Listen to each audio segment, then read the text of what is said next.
High high, এ কেমন বেইমানি করলেন?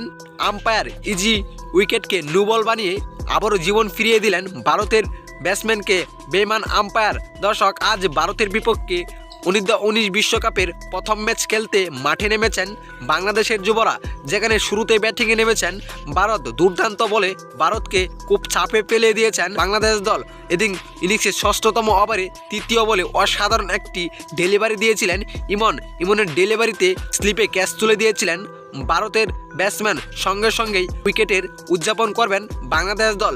সেই মুহূর্তেই আম্পায়ার হাত তুলে নো বল দেখায়, যেটা দেখে রীতিমতো হতাশায় হয়েছেন বাংলাদেশ দল। পরে অবশ্য রিভিউতে দেখা যায় সেটা আসলেই নো বল ছিল না। বেইমান আম্পায়ারের কারণেই এমন দুর্নীতির শিকার হয়েছেন বাংলাদেশ দল। তবে আম্পায়ার নো বল দেওয়ার কারণেই শেষ পর্যন্ত ব্যাটসম্যানটি বেঁচে যায়। তো দর্শক, বাংলাদেশের সাথে ভারতের এমন বেইমানি করাই আপনি কিভাবে দেখছেন?